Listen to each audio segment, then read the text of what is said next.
Para mu'alaf ini ketika dia masuk ke dalam Islam, tidak bisa tidak, dia pasti menemukan yang namanya kebenaran. Bedanya orang masuk Islam dengan orang yang keluar dari Islam, ya.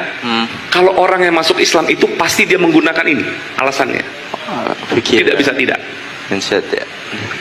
Tapi kalau orang yang keluar Islam itu urusannya cuma sejengkal antara perut sama kemaluan. Oh iya, betul. Betul ya, begitu ya. Shalom saudaraku, jumpa lagi bersama saya Yohanes Talayan di channel ini. Terima kasih sudah setia menonton terus di channel ini. Tuhan memberkati kita semua. Saudara yang terkasih dalam nama Yesus Kristus, Ustadz yang tadi atau pendakwa yang tadi mengatakan bahwa ketika orang atau para mualaf itu masuk ke Islam, mereka tidak bisa diam karena mereka menemukan kebenaran. Tetapi pertanyaan saya buat Ustadz yang tadi, apakah benar mereka menemukan kebenaran? Sedangkan fakta yang terjadi di lapangan, mereka selalu berkuar-kuar dan menyebarkan kebohongan. Dan kebohongan-kebohongan mereka yang menyebarkan justru Anda percaya sebagai satu kebenaran. Itu yang saya sangat sayangkan.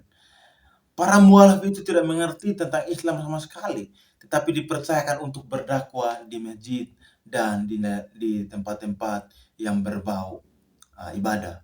Itu sangat disayangkan. Padahal mereka tidak mengerti sama sekali tentang keislaman itu sendiri. Yang berikut, seharusnya mereka masuk Islam itu belajar, bukan mengajar. Kenapa? Karena mereka harus belajar tentang Islam. Karena mereka baru masuk, contoh ya, dari Kristen masuk ke Islam. Mereka harus belajar tentang Islam itu sendiri. Karena mereka orang baru yang belum tahu tentang Islam itu sendiri. Tetapi yang saya herankan adalah mereka dipercayakan untuk mengajar. Dan ketika mereka mengajar, bukan mereka mengajar tentang kebenaran, tetapi mereka selalu menyebarkan kebohongan demi kebohongan, dan kebohongan terus berbohong terus. Dan itu yang fakta yang terjadi. Saya kasih contoh. Ustadz Kainama ketika debat dengan Pak Esra Soro, dia mengaku dengan mulutnya sendiri, bilang kalau bahas tentang Islam dia sangat sekali tidak mengerti, tetapi kalau tentang kekristenan dia mengerti. Apa coba Anda berdakwah tetapi tidak mengerti Islam sendiri? Yang berikut adalah Anda mengatakan bahwa orang Islam keluar dari Islam dan masuk Kristen atau masuk agama lain karena hanya mencari perut atau kemaluan. Fakta yang terjadi adalah tidak seperti itu. Bayangkan, orang Islam, orang Kristen yang masuk di mana-mana, rata-rata diiming-iming dengan kasih uang, beras, makanan, dan lain-lain. Itu terjadi. Dan fakta yang terjadi selalu terjadi di bagian timur, di NTT misalnya, di Papua misalnya. Itu selalu diiming-iming dengan uang, dengan makanan, Pak. Yang kedua adalah mendapat 72 bidadari setelah meninggal. sangat tidak disayangkan.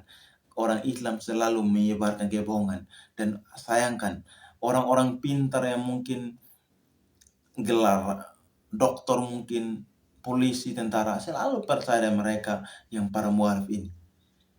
Mari kita menyebarkan kebenaran, dan kebenaran itu akan terbukti bahwa itu adalah kebenaran sendiri.